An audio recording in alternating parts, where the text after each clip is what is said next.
Penguin Random House Audio presents The Last Ocean. This is the author, Nicci Gerrard.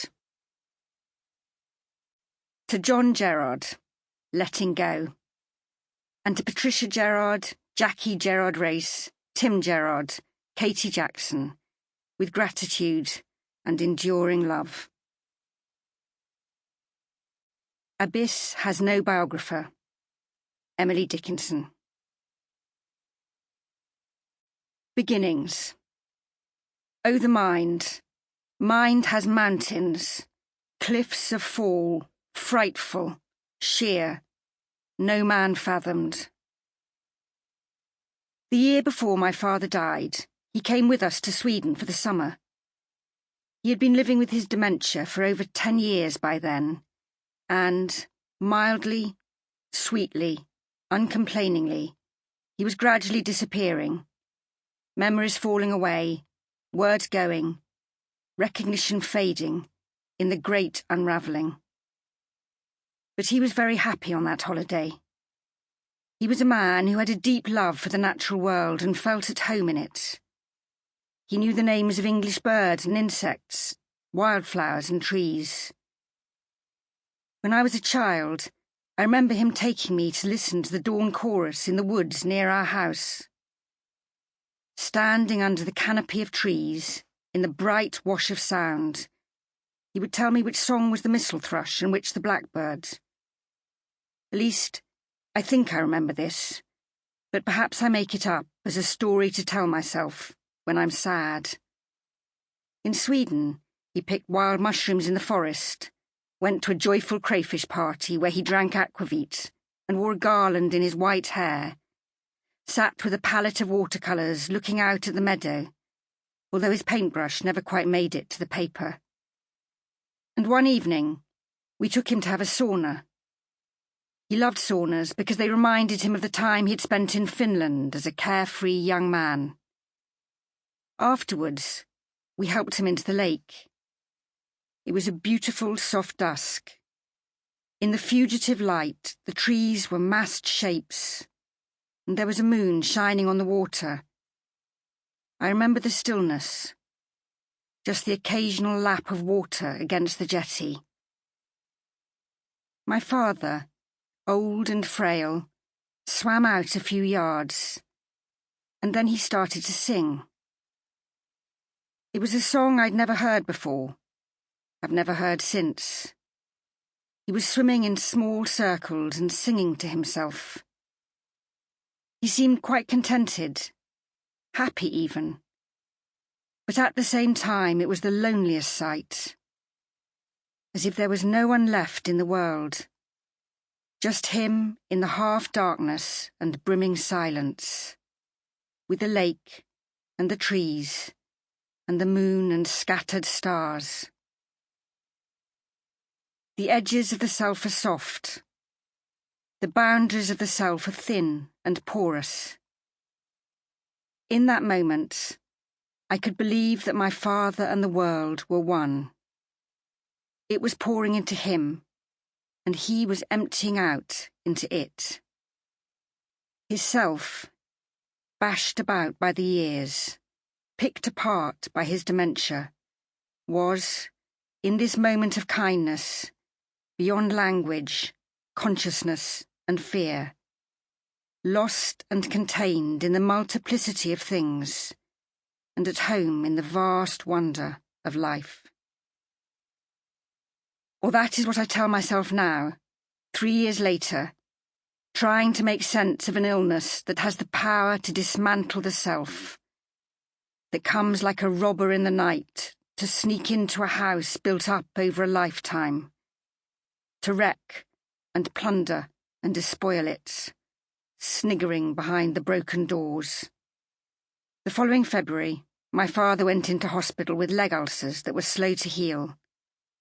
There were strict visiting hours, and then, with an outbreak of norovirus, a virtual lockdown of the ward, which meant that for days on end he was alone. Nobody to hold his hand, speak his name, tell him he was loved. nobody to keep him tethered to the world. His leg ulcers were healed, but away from the home he loved, stripped of familiar routines and surrounded by strangers and machines, he swiftly lost his bearings and his fragile hold upon his self. There is a great chasm between care, and my father fell into it. When he at last came home, he was a ghost of himself, skeletal, immobile, inarticulate, and lost. No more saunas for him, no more forests and lakes and flowers in his hair. He wasn't in the twilight of the illness now, but in its gathering dark. After several months of radically slowed-down dying, as autumn turned to winter, and with a hard, cold wind blowing, he left us at last. But against the memories of his terrible last months, the small room downstairs where he lay in a hospital bed waiting and waiting for nothing, while the birds he loved came to the bird table outside his window, the routine of washing, feeding, lifting, the nurses and doctors and carers, and the whole bureaucracy of illness and death, the sense of a mind dying and a body crumbling, and not a damn thing to be done about it. Against this stifling, drawn-out ending, I set the memory of my father in a Swedish lake, in peace, in soft dusk, and that mysterious fusion of the self with the world. I used to say that we are made of our memories, but what happens when memories are lost? Who are we then? If we are out of our mind, where have we gone? If we have lost the plot, what happens to the story we are in? Even at the bitter end, I never thought my father wasn't himself, although at the same time I felt he had lost himself. He was gone, but he remained. He was absent and yet powerfully present. There was something that endured beyond language and recollection, a trace perhaps, like grooves that life had worn into him, the way a river carves into rock. He still had his sweetness.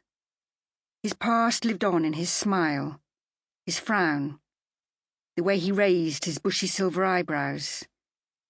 It lived on in us. He might not have recognised us, but we could recognise him. I don't know what the word for this indelible essence is. Once, it would have been soul. Civilization, control and safety form a crust over deep waters. In all of us, often pushed into the corner of our minds, is the uneasy awareness of how frail our hold over ourselves is, how precarious a grip we have on our own minds and bodies. Dementia, all the many and often harrowing forms of dementia, makes us ask what it is to be a self, to be human. It is often called the plague of our time. It is the disease of the century. In 2015, an estimated 850,000 people in the UK were living with a form of dementia. The same number was thought to be undiagnosed. As the population ages, it's estimated this figure will increase to over 1 million by 2021 and 2 million by 2051. In the US, the estimate in 2017 was 5.5 million people. According to the World Health Organization, there are around 47 million people living with dementia in the world. Someone develops dementia every 3 seconds. People talk of dementia as if it were a time bomb.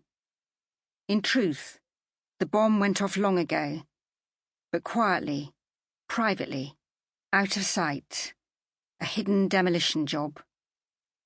Men and women who live with dementia are often missing people, forgotten and denied by a society that values independence, prosperity, youth, and success, and turns away from vulnerability. They are the reminders that we get old, we decay. Death comes to us all in the end. Of all the illnesses, it is... Sample complete. Ready to continue?